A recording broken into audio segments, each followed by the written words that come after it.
Assalamualaikum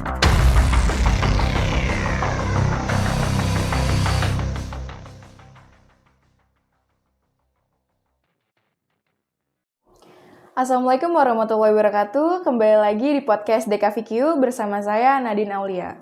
Di episode kali ini kami kedatangan tamu yang sangat spesial, yaitu Ibu Kepala Sekolah dari SMKN Mandiri 36 Jakarta, Ibu Sritati Sugiyarti. Selamat siang, Ibu. Selamat siang. Oke, sebelum kita ke topik utamanya, bolehkah Ibu memberikan seperti latar belakang Ibu sebelum menjenjang ke jenjang menjadi kepala sekolah di SMKN Mandiri 36 Jakarta ini? Iya, Pak Nadine. Latar belakang pendidikan ya? Iya. Dari SD nih? Ya. Saya lahir tahun 70. Tahun 76 saya mengikuti SD di Sukabumi. Tahun 76, tahun 82 SMP di SMP Negeri 2 Sukabumi, lalu melanjutkan sekolah menengah atas di SMA Marjuwana SMA Katolik. Melanjutkan pendidikan, lanjut setelah SMA itu di Diploma 3 di Muhammadiyah Jakarta. Lalu melanjutkan S1-nya di Unindra. Ya. Nah, saya menjadi guru setelah selesai melanjutkan pendidikan diploma tahun 91. Mulai menjadi guru di SMK 4 dulu namanya, sekarang SMK 4 dulu namanya, sekarang SMK 8. Sampai dengan tahun 2014 ya. Sebenarnya saya nggak berkeinginan menjadi kepala sekolah, nggak ada sama sekali. Cuman sifat saya itu si orang yang selalu ingin mencoba. Saat itu ada lelang kepala sekolah yang diikuti oleh semua guru dan semua kepala sekolah yang ada saat itu. Saya berkeyakinan bahwa saya tidak akan pernah bisa mencapai menjadi kepala sekolah, karena saya ikuti kan kepala sekolah yang sudah berpengalaman. Sementara saya tuh guru-guru yang guru-guru biasa-biasa saja gitu ya. Tapi karena ingin tahu seperti apa sih lelang, saya mencoba mengikuti, bukan ingin jadi kepala sekolahnya, hanya ingin tahu tes lelang tuh seperti apa gitu ya. Ternyata dari hasil tes lelang itu ya bagusnya tuh saya mendapatkan peringkat 2 saat itu pun saya nggak tahu, karena saya merasa saya tidak akan pernah lulus. Pada saat pengumuman itu saya sedang tidur siang. Sampai hari besok pun saya nggak tahu kalau saya tuh lulus lelang. Nah besok harinya sampai sekolah kan saya diselamatin ya sama kepala sekolah, sama guru-guru gitu, selamat ya jadi lolos jadi kepala sekolah. Saya bilang kepala sekolah yang mana pun saya nggak paham. Sampai akhirnya saya kabarin nih suratnya gitu ya, surat lulus kepala sekolah. Saya baca ya saya ada di peringkat 2 waktu itu ya. Itu pun saya masih nggak percaya gitu ya. Karena menjadi kepala sekolah saat itu sesuatu yang buat saya itu kegiatan-kegiatan yang melelahkan. Kepala sekolah kan harus hadir di sekolah dari pagi, lebih awal dari kita. Sementara kepala sekolah jamaah itu hadirnya lebih awal, pulangnya lebih akhir, bahkan nggak pulang mungkin.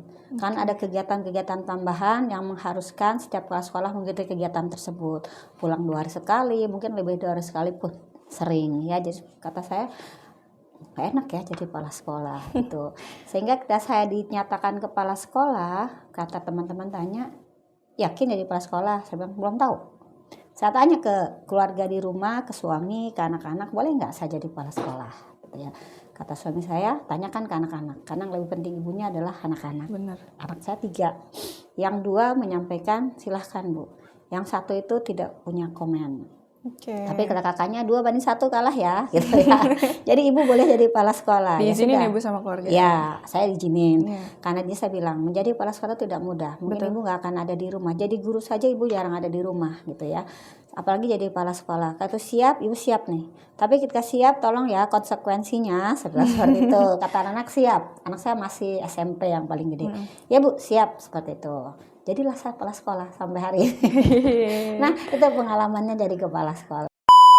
Nah, jadi selanjutnya kita ke topik selanjutnya nih Bu. Topik utamanya adalah, bisakah Ibu Tati menceritakan sedikit tentang sekolah ini, tentang program-program keunggulannya, atau jiwa-jiwa yang ditanamkan pada siswa tuh harus seperti apa Bu gitu? Pertama saya ke sekolah ini, yang saya tahu sekolah ini adalah satu-satunya sekolah negeri yang menerapkan semi militer. Saya tanya dong, semi militer itu apa? Saya belajar gitu ya. Semi militer itu berarti sekolahnya menanamkan prinsip-prinsip dasar kemiliteran, tapi bukan militer murni. Ya, prinsip yang ditanamkan itu adalah tentang karakter, di mana sekolah ini harus menerapkan kedisiplinan dan hal-hal yang menunjukkan sikap-sikap yang baik sebagai seorang pelajar. Nah, kedisiplinan buat saya 2 hal yang paling penting. Kita akan mencapai apapun, pasti yang harus kita lakukan adalah disiplin. Disiplin waktu, disiplin belajar, macam-macam. Iya. Ya. Nah, karena saya tahu ini adalah sekolah militer, yang saya bayangkan sekolah militer tuh anak-anaknya tuh gagah, tegap, rapi, Iya. semangat. Gitu ya. Itu yang saya bayangkan tentang sekolah ini. Ketika melihat gambar-gambar sekolah pun seperti itu. Wah, saya bilang seperti ini sekolahnya. Dan saya lihat itu memang begitu gitu ya. Tapi masih ada kekurangannya di mana di sekolah ini waktu itu masih kurang menerapkan budaya bersih mungkin. Ya, itu yang kekurangannya. Kalau tentang prestasi, ketika saya masuk sekolah ini, saya sudah mendengarkan, bukan sekedar masuk, sebelum masuk sekolah ini sudah tahu. Sekolah ini adalah sekolah pertama yang menerapkan BLUT. Jadi di DKI ada 63 sekolah, 3 sekolah pertama yang BLUD itu adalah SMK 36 salah satunya gitu ya, dan lainnya SMK 57 dan ada 7. Hal itu bukan hal yang mudah karena terus terang sekolah yang lain pun mengikuti BLUD. Jadi saya sangat tahu persis guru-guru di sini adalah guru-guru yang kompeten. Ya, sehingga cita-cita saya sini pun ingin membuat sekolah ini jauh lebih baik gitu ya, karena dalam prinsip saya ketika saya sudah terjun dalam satu bidang maka saya harus melakukannya, nggak boleh setengah-setengah. Nah, itulah yang saya evaluasikan, saya hadir ke sini itu yang saya kenal, maka saya mempelajari seperti apa sih yang sudah dilakukan sekolah ini sebelumnya gitu. Nah, sejak itu saya bergerak, maka kita mulai melihat visi dan misi sekolah. Karena sekolah tidak punya visi dan misi itu bukan sekolah mungkin ya, lembaga yang nggak punya visi dan misi itu bukan sekolah. Visi dan misi itu adalah mimpi. Jadi unggulan-unggulan kita harus mengarah kepada visi dan misi yang telah kita buat bersama dengan Bapak dan Ibu guru. Visi sekolah ini kan mewujudkan siswa yang kompeten dan berprofil pelajar Pancasila. Nah, karena sekolah ini sekolah yang sudah berprestasi waktu itu, maka gebrakan saya yang pertama adalah ketika ada hal-hal yang menyangkut kepada peningkatan prestasi sekolah, kita harus ikut. Maka ikutlah kita dalam program yang baru saat itu muncul karena situasi COVID, yaitu program SMK Pusat Keunggulan. Kita mencoba, kita mampu nggak? Dan saya merasa yakin kita bisa meraihnya. Gitu. Keyakinan itu perlu, gitu ya. Akhirnya kita mengikuti program Pusat Keunggulan dan lolos Pusat Keunggulan. Kenapa itu kita lakukan? Satu, untuk lebih memotivasi semua warga sekolah. Mungkin dengan mempunyai citra yang memang terbaik di sekolah dengan sekolah baik yang lainnya, itu akan membawa aura yang baik juga untuk guru-guru dan untuk siswa dan kita semuanya. Nah, dari Pusat Keunggulan itu jadi satu kebaikan buat kita, bagaimana kita sudah menanamkan visi. Ya, maka muncullah visi sekolah yang tadi harus kita terapkan. Wujudnya memang keunggulan kita inginnya mengarah kepada siswa, karena sekolah itu tujuannya memang membuat goalnya siswa yang bisa zero pengangguran. Betul. Karena kita sekolah SMK, maka kita buat program keunggulan. Untuk zero pengangguran bukan hal yang mudah, karena kita harus melihat guru-gurunya harus kita latih lebih baik lagi. Siswa-siswanya melalui guru-guru pun harus kita buat lebih baik lagi. Dan itu perlu kerjasama kita bersama, perlu pengorbanan kita bersama. Yang kedua, untuk mewujudkan siswa yang zero, kita juga harus mewujudkan sarana prasarana, kebutuhan belajar anak. Itu ada hal yang tidak mudah karena menyangkut keanggaran yang saat itu di situasi COVID banyak anggaran yang dipangkas, sehingga kita punya program keunggulan yang ketiga, yaitu bekerja sama dengan mitra kita tuh bisa industri, bisa LPK gitu ya, bisa juga orang tua, karena orang tua membantu kita buat mewujudkan alat-alat yang mungkin di kita masih terbatas gitu. Itu keunggulan yang ketiga, bagaimana kita berelasi dengan mitra kita. Nah, selain itu juga dengan orang tua tidak hanya berhubungan dengan alat. Orang tua adalah perpanjangan tangan sekolah untuk bisa bergandengan tangan cepat mewujudkan tujuan sekolah. Sehingga kita harus sering berkomunikasi dengan orang tua tentang program-program sekolah dan punya satu langkah yang sama dengan orang tua. Itu pun tidak mudah, karena orang tua kita adalah orang tua yang setiap hari harus bekerja, mencari kebutuhan hidup gitu ya, harus menyisihkan waktu luang. Tapi itu harus kita coba gitu, walaupun ketika pertama kali mengadakan itu banyak orang tua yang belum hadir, tapi itu tidak buat kita jadi patah semangat. Jadi program unggulan kita itu ya, mewujudkan anak yang siap bekerja, mewujudkan sarana prasarana, mewujudkan guru-guru yang lebih kompeten lagi karena kita di situasi yang berbeda, dan juga memotivasi anak agar bisa mengikuti keinginan-keinginan yang diharapkan oleh sekolah dan keinginan-keinginan yang diharapkan oleh anak. Nah, di profil pelajaran Pancasila itu sendiri, karena kita adalah sudah sekolah militer, itu kaitannya kan dengan karakter. Pancasila itu mempunyai 5 sila yang tujuannya memang untuk memperbaiki kehidupan seseorang, mulai dari ketuhanan sampai keadilan sosial. Di dalamnya pasti ada nilai-nilai yang baik yang bisa kita ambil, hal-hal yang berkaitan dengan peningkatan karakter peserta didik. Program-program sekitar itu saja. Seperti itu. Menurut Ibu, BMW itu penting gak sih bagi siswa-siswa untuk melanjutkan kehidupan setelah lulus dari SMK 36 ini, Bu? Zero pengangguran itu betul di SMK kaitannya dengan BMW. Sehingga mungkin kami tidak bosan-bosannya menyampaikan bahwa kesuksesan buat kami itu ketika melihat anak kami bahagia dengan mimpi-mimpinya, baik sebagai seorang yang mau berwirausaha, mau bekerja, atau mau melanjutkan pendidikan. Nah, BMW itulah yang diterapkan dalam visi misi tadi, sehingga menjadi misi ke bawah. Kita harus mewujudkan anak-anak kita yang memiliki keimanan dan ketakwaan, mewujudkan anak-anak kita yang berwawasan lingkungan, gitu. Mewujudkan anak-anak kita yang mampu meningkatkan pengetahuan dan keterampilan yang sesuai dengan standar nasional atau internasional. Juga memiliki nilai-nilai kewirausahaan. Jiwa-jiwa wirausaha itu harus ada di sisi anak kita. Bukan dilihat dari anak kita menjadi seorang pedagang, wirausaha mempunyai suatu produk yang harus dijual beli, bukan. Tapi nilai-nilai yang penting itu adalah tidak patah semangat, gitu ya. Kalau jatuh berani bangkit lagi, gitu. Seperti itu nilai-nilai wirausaha itu, percaya diri dan seterusnya. Yang terakhir tentu saja kita harus berkolaborasi dengan mitra kita dunia kerja. Anak kita yang bekerja ini persentasinya masih harus ditingkatkan. Ya, jadi perusahaan tamatannya, sehingga kami masih harus bekerja sama dengan industri-industri yang siap langsung merekrut mereka. Tetapi ketika kami sudah menyiapkan dengan industri tersebut, banyak anak-anak yang malah menarik diri.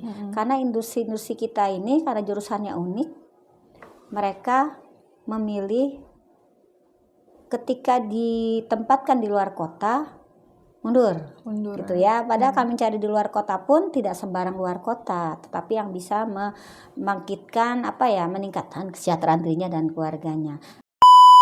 Bu, di SMK ada istilah BMW. Menurut Ibu, BMW itu penting gak sih untuk kehidupan siswa setelah lulus dari SMK 36 ini? BMW itu goalnya SMK. Nah, pasti penting banget.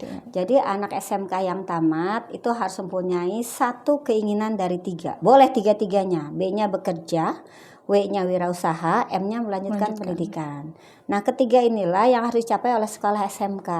Sehingga itulah yang masuk ke dalam visi dan misi sekolah. Jadi kami akan jadi sekolah yang berhasil. Keberhasilan kami adalah ketika anak-anak kami tamat bisa memilih satu di antara 3 tersebut atau ketiga-tiganya. Istilah lainnya adalah zero pengangguran. Zero pengangguran ya. Bu, dalam setiap sekolah kan pasti punya tantangan ya, Bu. Jadi menurut Bu Tati, tantangan terbesar apa yang dihadapi oleh 36 ini dan bagaimana Bu Tati menghadapi masalah tersebut? Tantangan yang terbesar itu adalah tantangan untuk mewujudkan tamatan yang zero pengangguran. Balik lagi ya Bu ke Balik situ. lagi. Bagaimana menghadapinya? Menghadapinya maka kami membuat serangkaian program, prioritas program yang dibuat oleh sekolah ini yang bisa dicapai dalam satu periode tertentu, gitu ya. Jadi kami duduk bareng dengan guru-guru untuk menganalisa hari ini kita sampai mana sih, anak kita yang tamat itu sudah berapa persen, kemana saja, berapa persen yang bekerja, berapa persen yang berwirausaha, berapa persen yang melanjutkan pendidikan, berapa persen yang memang belum melakukan apa-apa. Nah, yang belum melakukan inilah yang tantangan kita, gitu. Sehingga kami harus membuat program-program perbaikan atau program-program baru untuk mengevaluasi kembali kenapa yang ini belum. Apakah gurunya kurang memberikan materi yang cukup, jadi gurunya harus diberi pelatihan. Apakah sarana-sarana kita kurang, artinya kita harus mewujudkan sarana tersebut. Mewujudkan sarana pun bukan hal yang mudah, bisa diwujudkan dari anggaran, gitu ya. Kalau anggarannya cukup, kalau nggak cukup maka itu tadi kami bermitra dengan industri, bermitra dengan pihak eksternal untuk mengadakan kegiatan praktik di luar sekolah. Hal lainnya berkaitan dengan siswa itu sendiri. Apakah siswa ini serius dengan cita-citanya yang sekarang dia jajaki? Ada siswa TKR, serius nggak dia menjadi seorang TKR yang baik? Karena bukan apa-apa, ada siswa yang masuk ke suatu jurusan tertentu, ternyata judulnya hanya yang penting aku sekolah gratis, nanti kesana sih urusan saya. Jadi kami pun harus meluruskan motivasi siswa ini untuk apa dia ada di SMK 36. Dan untuk menciptakan itu juga tidak kalah penting adalah mewujudkan kolaborasi atau kerjasama dengan orang tua. Karena ada kalanya anak kami BMW, tapi orang tuanya melarang. Misalkan, udahlah kamu ini aja, ini anak nih bekerja nih. Tapi ketika anak diseleksi oleh dunia kerja, dia diterima, ada orang tua yang melarang. Nggak usahlah kamu ambil kerjaan itu, kerjaan yang lain aja gitu. Bener. Nah itulah tantangan kita, salah satunya. Masih banyak tantangan yang lain ya. Oke, Bu. Pesan untuk siswa adalah hal yang penting ya, Bu. Nah, menurut Bu Tati, apa pesan dan motivasi dari Ibu Tati untuk siswa-siswa di SMKN 36 untuk meraih kesuksesan di masa depan? Sebenarnya kesuksesan itu dimulai dari apa yang dilakukan saat ini. Ya, untuk menjadi sukses anak-anak, kalian harus punya mimpi. Mimpi itu adalah cita-cita. Cita-cita itu harus diperjuangkan. Yang harus kalian ingat bahwa tidak ada perjuangan tanpa pengorbanan. Nah, karena ada perjuangan itu harus pengorbanan, maka ketika mempunyai cita-cita, lakukanlah tindakan-tindakan nyata. Tindakan-tindakan nyata itu mungkin ada tindakan yang positif, yang harus mengesampingkan hal-hal yang tidak perlu. Pengorbanannya apa? Mengesampingkan hal-hal yang tidak perlu. Gitu ya. Terus untuk mencapai kesuksesan anak-anak, maka kalian harus juga menguatkannya dengan doa. Yang paling penting adalah kita harus semangat dan yakin dengan diri kita sendiri bahwa kita mampu meraih kesuksesan tersebut. Karena kalau tidak yakin, sebesar apapun mimpinya, sekecil apapun mimpinya tidak akan pernah tercapai. Jadi selain itu harus dihadapi dengan semangat. Semangatnya jangan sampai hilang gitu ya. Kalau jatuh, bangun lagi. Kalau sakit, obatin, berdiri lagi. Kalau salah, perbaiki agar ke arah yang cita-citanya itu agar bisa terwujud. Ya, jadi mulailah dari sekarang. Oke, akhirnya setelah perjalanan kepemimpinan yang panjang, apakah ada momen khusus yang membuat Bu Tati merasa bangga dan berhasil mencapai tujuan pendidikan di sekolah? Kebanggaan saya adalah ketika melihat sekolah ini berubah menjadi lebih baik. Ya, perubahan itu nggak perlu besar di mata saya. Kecil nggak apa-apa. Kayak hari ini melihat anak-anak memiliki alatnya tidak digunakan standar biasanya. Kita sudah bisa punya podcast seperti ini, itu kebanggaan saya. Hal-hal lainnya ada bonusnya.